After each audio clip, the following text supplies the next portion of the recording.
जय हिंद विद्यार्थी मित्रों। હવે આજે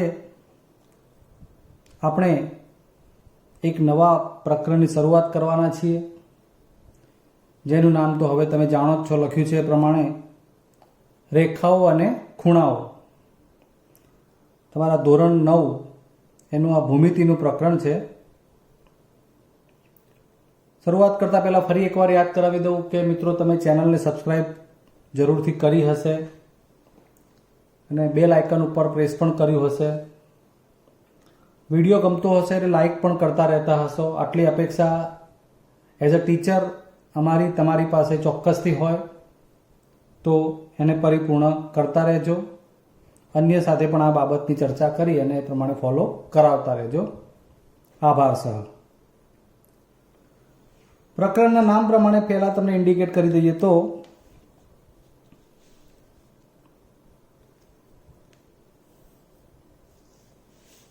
આ બનાવી દીધી મેં રેખા,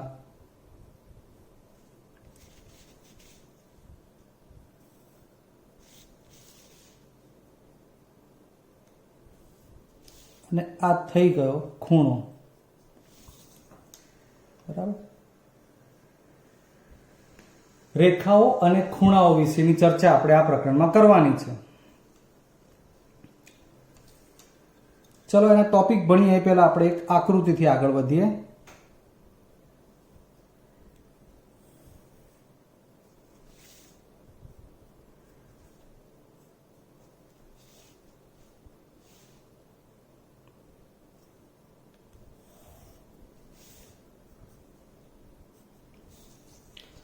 તો કે મેં બંને આકૃતિ રેખાની બનાવી છે.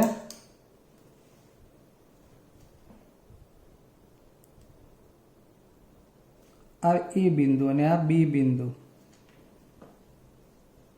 અહીં આ રેખા એ બી એવું વાંચી શકીએ આપણે. આ રેખા એ બી એની પરનો એ અને બી બિંદુ સુધીનો ભાગ કેટલો બને, કયો બને, એની વાત કરીએ. તો એ બિંદુથી બી બિંદુ સુધીનો આ રેખાનો આટલો ભાગ બને, જે હું ઘટ્ટ કરી રહ્યો છું. ઓકે. આ એ અને આ બી, આ કોઈ ટુકડો છે એવું સમજી લો, રેખાનો કોઈ ભાગ છે જે બે અંત્ય બિંદુ ધરાવે છે. છેડા પર આવેલું બિંદુ એ અને બિંદુ બી. તો આવા રેખાના આ ભાગ કે જે બે અંત્ય બિંદુ ધરાવે છે એને શું કહીશું? તો એનું ભૂમિતિમાં નામ છે રેખાખંડ. આખી બાબતનો કોઈ ટુકડો, ખંડ. આ રેખાનો આટલો ખંડ થયો એટલે આપણે એને રેખાખંડ કહી શકીએ. વ્યાખ્યાની દ્રષ્ટિએ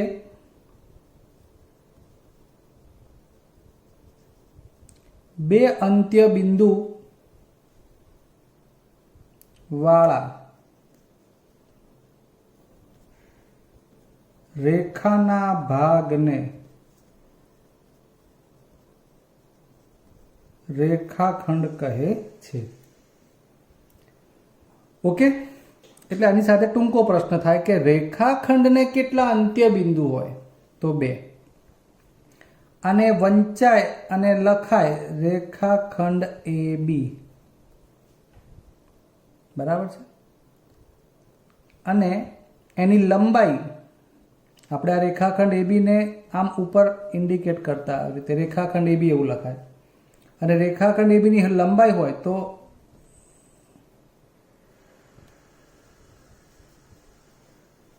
એ બી તરીકે પણ લખાય. આ રેખાખંડ એ બી એ ભૌમિતિક આકૃતિ સૂચવશે.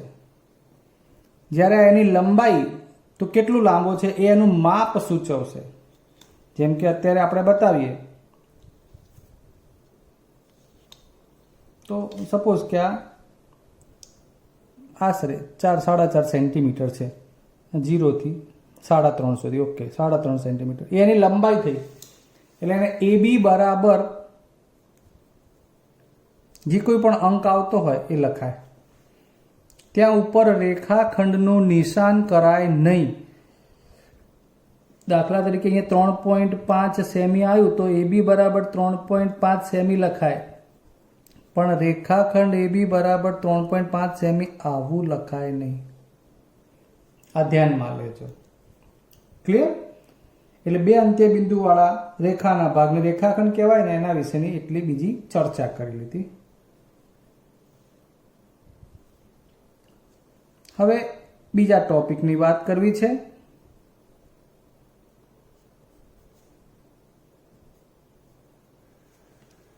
હવે હું એમ પ્રશ્ન કરું કે એક બિંદુ A લેવાનું અને A થી B તરફ અનંત સુધી જવાનું. આમે રેખા છે અને આ બે છેડા એવું બતાવે છે કે આ ભાગ અનંત સુધી છે, આ પણ અનંત સુધી છે.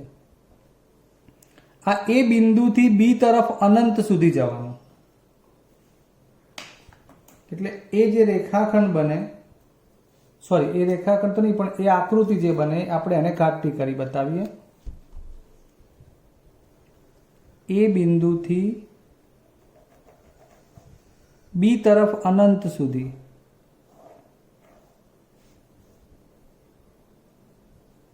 આ ભાગ. ક્લિયર? તો આ A થી B તરફનો અનંત સુધીનો જે ભાગ બન્યો એ આના જેવો નથી.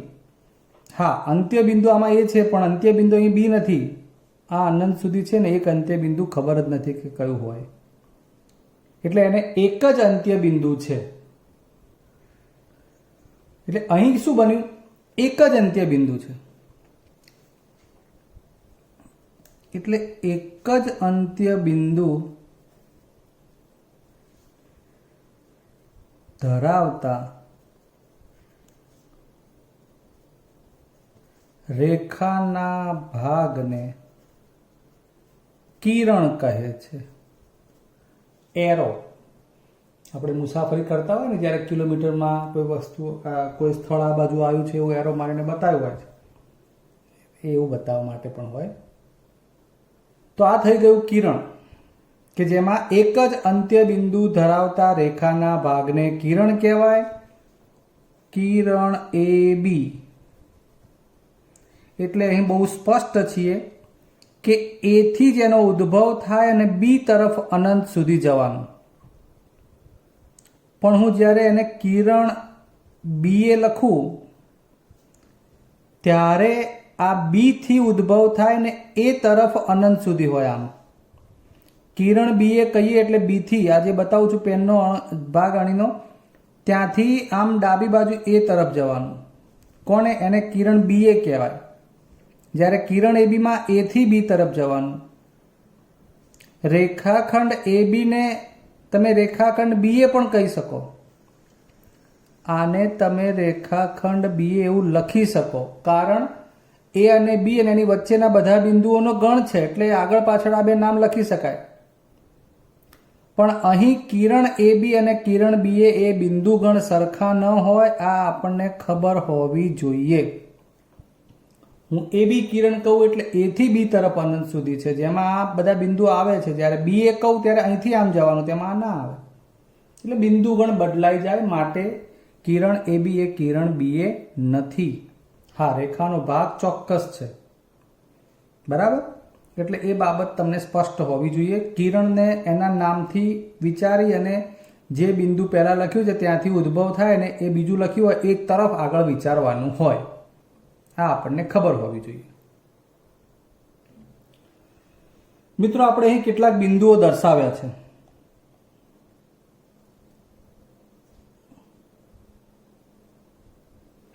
માનો કે આ P બિંદુ હોય, આ Q બિંદુ હોય, આ R બિંદુ હોય, આ S બિંદુ હોય, આ T બિંદુ હોય, આ Y બિંદુ હોય. હવે આ બિંદુઓમાંથી આપણે રેખા પસાર કરીએ તો PQR માંથી એક રેખા બની જાય છે.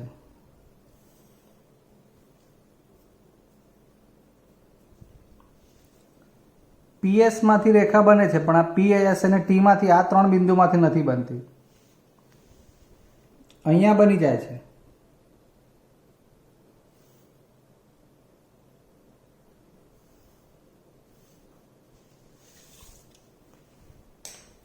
એટલે એવું કહી શકાય કે બિંદુઓ પી ક્યુ અને આર એ આ કોઈ રેખા જેને આપણે એલ સ્મોલ એલ થી દર્શાવી હોય, રેખા એલ ઉપર છે. પછી આને અનંત સુધી વિચારો, અને એમ રેખા કહીએ તો આર ટી અને વાય બિંદુઓ રેખા એમ ઉપર છે. અહીંયા પી એસ અને ટી આ ત્રણ બિંદુ રેખા ઉપર નહીં મળે. તો આવા ત્રણ કે ત્રણથી વધારે ગમે તેટલા બિંદુઓ જો એક જ રેખા ઉપર આવેલા હોય તો એને આપણે નામ આપ્યું છે સમરેખ બિંદુઓ. જો ત્રણ કે તેથી વધુ બિંદુઓ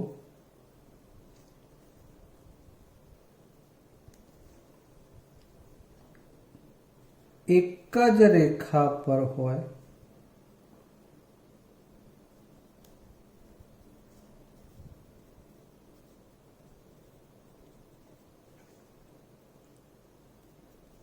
તો તે બિંદુઓને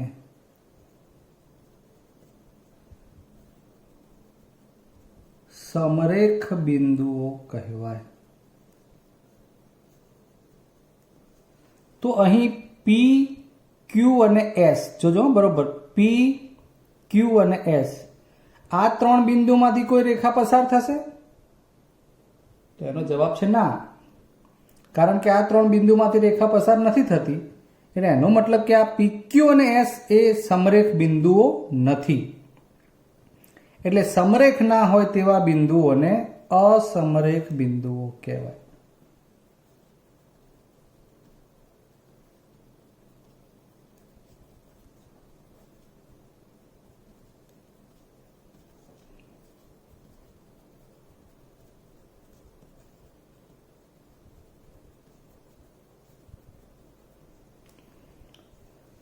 તમારા નોલેજ માટે અહીંયા આપણે સમરેખ બિંદુઓને કેવી રીતે લખાય છે એ પણ બતાવી દઈએ. તો આ સમરેખ બિંદુઓ છે પી ક્યુ અને આર, તો એને આપણે આ રીતે લખીએ છીએ P dash Q dash R. Q બિંદુ એ આ બેની વચ્ચે પણ હોય અને એ રેખા ઉપર પણ હોય. એવી રીતે અહીં લખવું હોય તો R dash T dash Y. બરાબર, આ સમરેખ બિંદુ લખવાની પ્રથા છે. ચલો હવે આગળ વધીએ.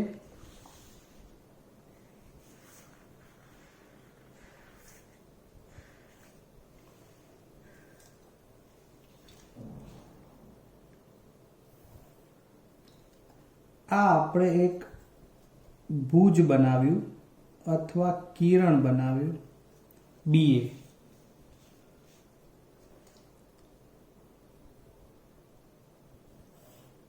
અને બીને જ ઉદ્ભવ બિંદુ રાખીને બીજું કિરણ બનાવ્યું બીસી. ઓકે, આ કિરણ બીએ, આ કિરણ બીસી. આ બંને કિરણોમાં એક તો આ બી બિંદુ જે છે એ બંને વખતે છે, એટલે એને સામાન્ય અંત્ય બિંદુ કહેવાય.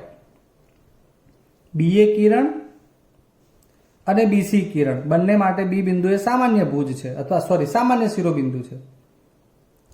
બીજું કે કિરણ બીએ અને કિરણ બીસી બંને એક જ રેખા ઉપર નથી. બરાબર છે, એટલે એનાથી કોઈ એવી એક આકૃતિ બને છે.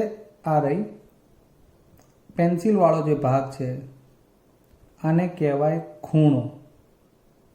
બરાબર છે, એક જ સામાન્ય ઉદ્ભવ બિંદુવાળા બે કિરણોના યોગથી બનતી આકૃતિ એને કહીશું ખૂણો.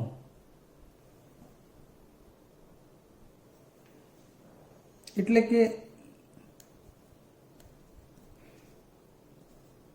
જ્યારે સામાન્ય અંત્ય બિંદુવાળા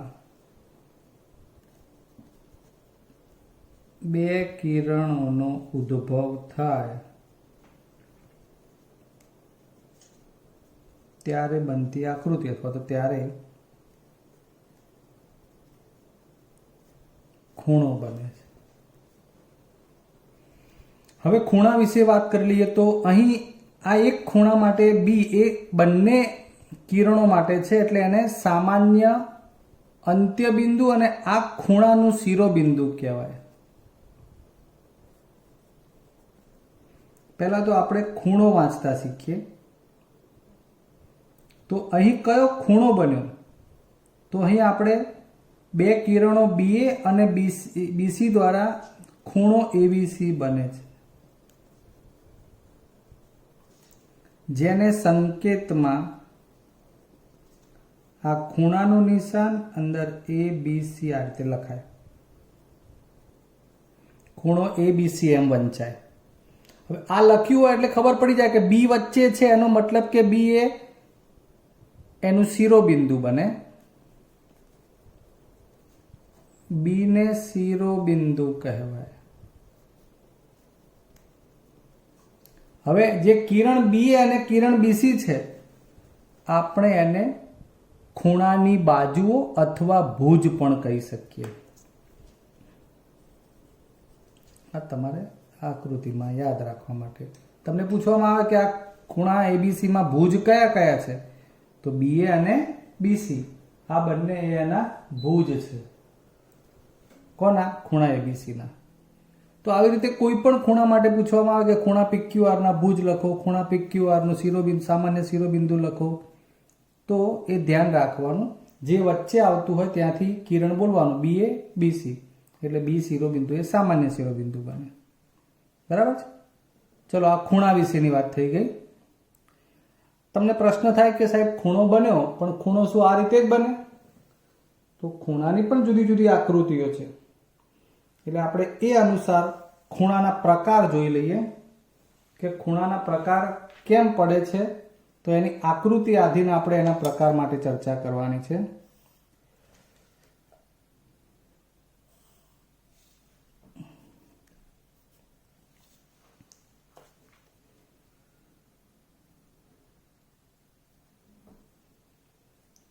એક્સ. અહીં જે કોઈ પણ આ ખૂણો તમે આકૃતિ મુજબ જુઓ છો, કોણ માપકથી એનું માપ નોંધીએ તો એ 90 અંશથી નાનું અને 0 અંશથી મોટું જ મળે.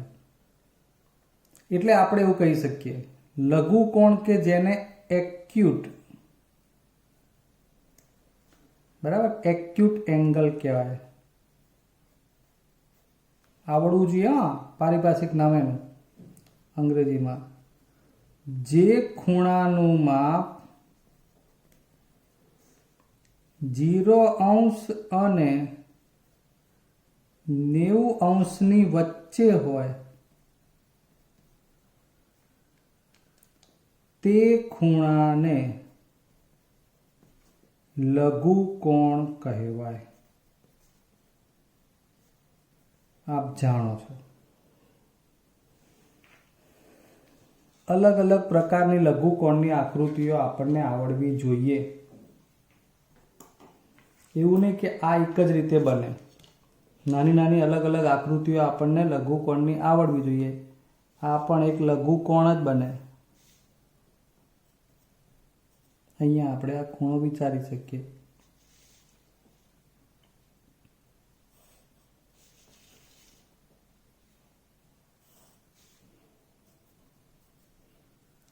આ એક લઘુ કોણ જ બનવાનો છે.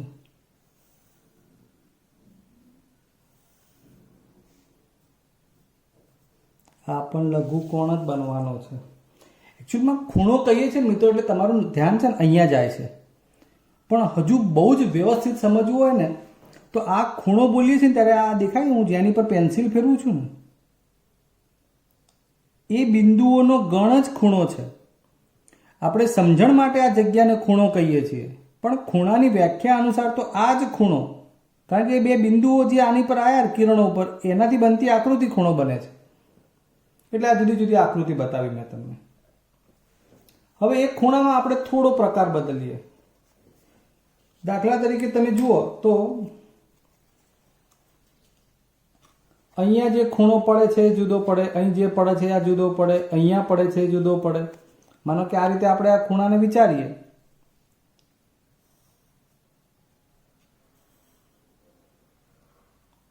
તો કંઈક જુદું જોવા મળશે તમને. બરોબર છે. એવી જ રીતે આ બાજુ પણ વિચારીએ.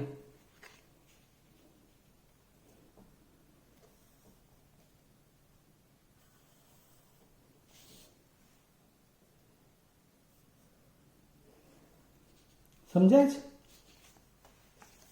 આ ખૂણો કે જેનું કોણ માપકથી માપો તો એ 90 અંશ જ આવે. એટલે જે ખૂણાનું માપ 90 અંશ હોય એને કાટકોણ કહેવાય.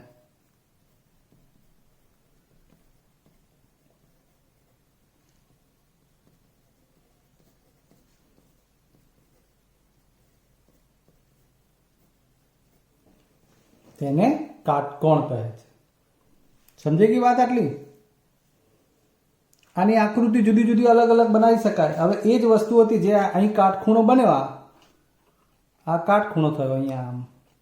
હવે એને હું આ રીતે મૂકીને બનાવું તો ખૂણો તો કાટખૂણો જ રહેવાનો છે. આ સમજજો બરોબર. આ ફેરવે જાવ જેમ જેમ એમ એંગલ બદલાઈ જાય પણ માપ એના જ રહે. જુઓ,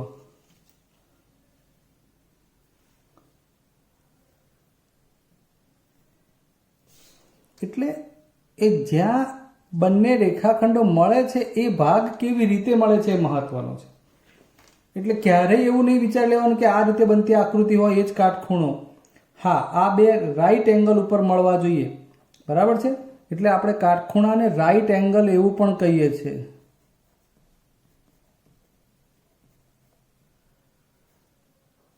અંગ્રેજીમાં આ પણ ખબર હોવી જોઈએ. નેક્સ્ટ, ચલો હવે આગળ. જેમ આપણે ખૂણા માટે વિચારતા હતા કે આ રીતે લઘુકોણ બન્યો હતો, અહીંયા જોવાનું. પછી આ કાટકોણ બન્યો.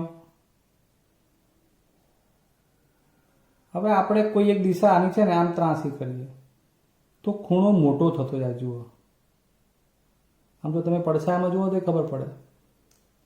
આ જે છે આ રાઈટ એંગલ થયો કાટખૂણો. આ અંદર જવા દો તો આ 90. બરાબર. આમ વિચારો તો પણ આ 90 થી નાનો, આ પછી આ 90, પછી આમ કરો તો મોટું થતું જાય, મોટું થતું જાય. આ રીતે પેન્સિલના કે બેનને છેડા અડાડી આણીને તો ખબર પડે. તો એવી કોઈક આકૃતિ બનાવી છે કે જેમાં ખૂણાનું માપ 90 થી મોટું બને છે મિત્રો. એટલે એને કહીશું ગુરુ કોણ. મોટું એટલે ગુરુ જો ને, તમારા કરતા મોટા ગુરુ નહીં. Okay, obtuse, OBTUS, obtuse angle એટલે ગુરુ કોણ.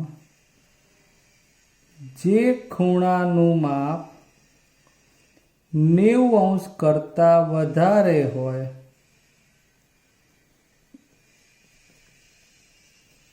તેવા ખૂણાને ગુરુ કોણ કહેવાય. આ એની મેં બે અલગ અલગ આકૃતિ આપી છે. તમારે એમાં ખાસ સમજવાનું છે કે એમાં આ ભાગ જે છે કેવો બનતો હોય. એમ લઘુકોણનો કેવો બને, કાટકોણનો કેવો બને, ને હવે આ ગુરુકોણનો પણ કેવો બને. હવે આ એક છે સરળ કોણ. વળી આમાં એવું કેવું સરળ કોણ? સરળ કોણમાં આમ તમને ખૂણો ના દેખાય એટલે આ બે ભાગ કરો ને તમે જ્યારે, એટલે આ બાજુ 90, આ બાજુ 90, એટલે આખું વિચારો તો આમ 180 બની જાય. એટલે જે ખૂણાનું માપ તમને કહી દઉં મિત્રો, જૂના અભ્યાસક્રમમાં આ સરળ કોણ વિશેની માહિતી ન હતી. NCERT પ્રમાણેના અભ્યાસક્રમમાં છે 180 અંશ હોય તેવા ખૂણાને સરળ કોણ કહેવાય. બરાબર. આ થઈ ગયો આપણો આ સરળ કોણ. આમથી વિચારો તો આ બાજુ ચલાવવાનું રહેવા દો. 180 અંશ. અંશ લખવાનું છે અહીંયા, અંદર પોલું હોવું જોઈએ. જેમ આપણે પોલોની સ્વાદિષ્ટ મજાની ગોળી ખાતા હોય ને એના જેવું અંદર ટપકું પોલું રહેવું જોઈએ. આ અંશ થયું. ડોટ કરી દો તો આ બિંદુ કહેવાય. વિપરીત કોણ, જરા એની આકૃતિ બતાવી દો.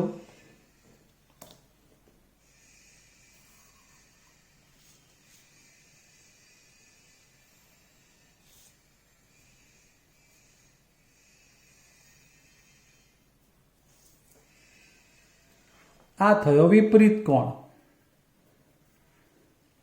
સરળ કોણ કે જેને સ્ટ્રેટ એંગલ કહીશું, STRAIGHT ANGLE. વિપરીત કોણ એ જેને reflex REFLEX ANGLE reflex angle કહેવાય. આ વિપરીત કોણ બનશે. આ જે ખૂણો બન્યો હોય, હા તમને સાહેબ ખૂણો તો બનતો નથી, પણ આ 180 આ બાજુ હોય ને તો નીચે પણ 180 હોય.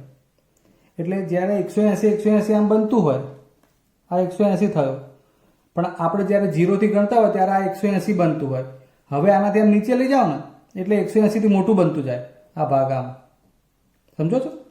આ બે એક જ રેખામાં હોય ને ત્યારે આ 0, આ સાઈડથી આ 0 થી ગણો તો 0 થી આ 180 બન્યું. હવે આને આમ જ્યારે નીચે લઈ જાઓ એટલે 180 થી મોટું થતું જાય. જુઓ, હજુ મોટું થતું જાય.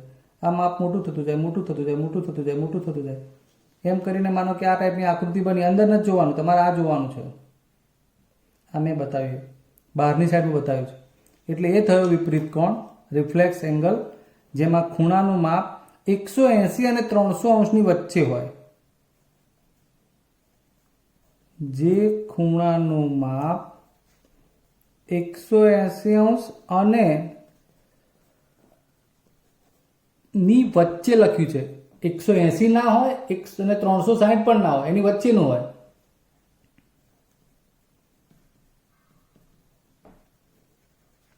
તેવા ખૂણાને વિપરીત કોણ કહેવાય, રિફ્લેક્સ એંગલ. આ x લખીને દર્શાવવું હોય તો 180 થી મોટું, 360 થી નાનું. ખ્યાલ આવ્યો? અહીંયા દર્શાવવું હોય તો x કેવું હોય, 90 અંશથી મોટું. આવી ખબર પડવી જોઈએ.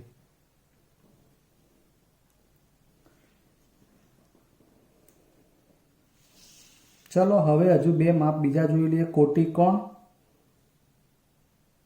કોટિકોણ જેને આપણે અંગ્રેજીમાં કોમ્પ્લિમેન્ટરી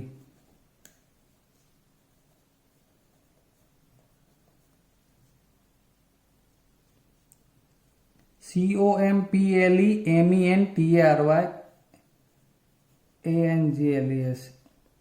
કોમ્પ્લિમેન્ટરી એંગલ્સ, કે જેમાં જે બે ખૂણાના માપનો સરવાળો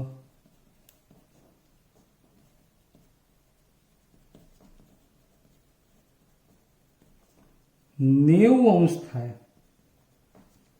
બે ખૂણાના માપનો સરવાળો, તે ખૂણાઓને એકબીજાના કોટિકોણ કહેવાય. એટલે બે ખૂણા એ માટે, દાખલા તરીકે ખૂણા એ નું માપ x હોય તો એના કોટિકોણનું માપ શું થાય, 90 અંશ માઇનસ x. આટલું યાદ રાખવાનું. એનો મતલબ કે એક 30 હોય તો આ 90 માઇનસ 30 એટલે 60 થાય. આ 50 હોય તો 90 માઇનસ 50 એટલે 40 થાય. 90 એટલે 50 ને 40 90 થતું હોય. 10 હોય તો 80 થાય. 80 ને 10 90. 70 હોય તો 20 થાય. 20 હોય તો 70 થાય. એ જ રીતે સેમ પૂરક કોણ, સપ્લિમેન્ટરી.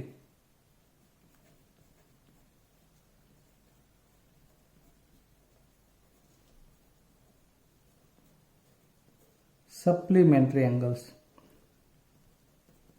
જે બે ખૂણાના માપનો સરવાળો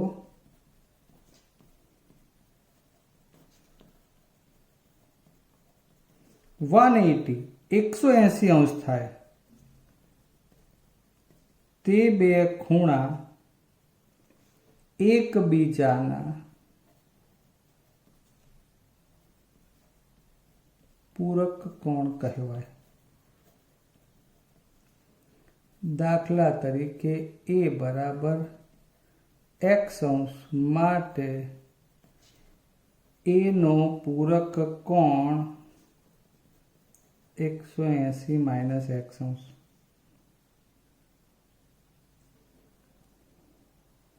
બરાબર છે? ક્લિયર? બે ખૂણાના માપનો સરવાળો 90, એકલું 90 એ કાટકોણ, હા, અને બેનું ટોટલ 90 એ કોટિકોણ. બેનું ટોટલ 180 અંશ થાય તો એ પૂરક કોણ, ને એકલું 180 તો સરળ કોણ. એ જુદી વસ્તુ છે.